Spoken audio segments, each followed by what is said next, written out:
नादर भाउ छा मसलो आहे? तव्हां किथे रहंदा आहियो? छा मसलो आहे तव्हां सां? शेखज़द कॉलोनी में असां रहंदा आहियूं। असां शेखज़द कॉलोनी में 20 सालनि खां रहंदड़ आहियूं। पर असांजे घर तव्हांजो नालो छा आहे? नादर अली लाशारी सर। मुंहिंजे पीउ जो नालो खान मोहम्मद लाशारी आहे, जेको पंहिंजे पुट जी पेंशन खणंदड़ आहे साईं। उन पेंशन जूं जेके बि मराठियूं आहिनि उहे अब्दुल सत्तार ऐं अब्दुल सत्तार जा पुट खाई विया आहिनि साईं। उहे तव्हांजा छा थियनि? साईं उहो मासात आहे असांजो। अच्छा, तव्हांजो मासा। उन्हनि जो सहूलियतकार, उन्हनि जो ॼाटो जेको असांजो भाउ थिए, नंढो भाउ। जी साईं, ज़ुल्फ़कार अली लाशारी आहे साईं। उहो उन जी सहूलियतकार आहे। अबे जो ATM card, service card, LIC इहे सभु हुननि वटि आहिनि। उन्हनि मन कंट्रोल 5 में कया आहिनि साईं। हिन महीने ताईं न मूंखे अबे जे लाइ इलाज जे लाइ पैसा ॾियनि था, न कुझु ॾियनि था।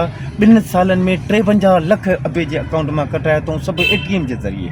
साईं उहे ATM जे ज़रिए खाई वञनि था। पर पीउ खे अॼु ॾींहं ताईं मां क़ुर शरीफ़ ते हथु रखे इहा ॻाल्हि कयां त 3 महीनो आहे 1000 रुपया साईं असांखे इलाज जे लाइ न मोकिलियो अथऊं। मां पंहिंजे बचनि वारो आहियां साईं। मां किराए जी मसवाड़ जी उते जॻह में रहंदड़ आहियां।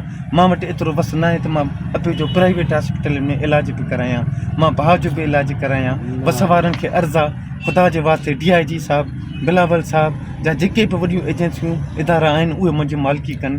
हू अचनि था बार बार मुंहिंजे घर में, मुंहिंजे बचनि खे, मुंहिंजी नियाणियुनि खे खणण जूं धमकियूं था ॾियनि साईं।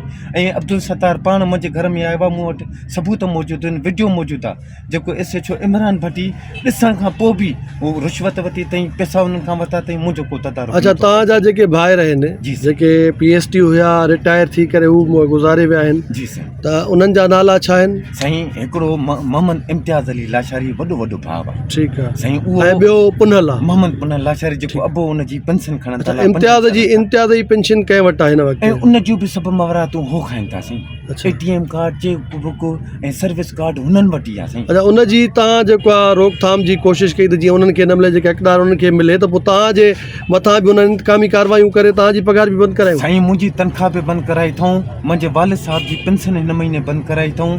अलाह अलॻि था ॻाल्हायूं। गड़ी खेरे में जेका नेशनल बैंक आहे उतां तव्हां जांच कयो, एजुकेशन ऑफिस आहे उन्हनि खां तव्हां जांच कयो। सभु चङा भला ऑफिसर। बाबा पेंशन में वारस केरु ॼाणायल आहे? वारस साईं पेंशन में वालिद साहब असांजो ॼाणायल आहे साईं, ॿियो कोई बि न ॼाणायल आहे। वालिद साहब जे ई नाले ते मन अचे थी, पर ATM कार्ड हुननि वटि आहे, चेक बुक हुननि वटि आहे, जेको हो कढाए था वञनि साईं।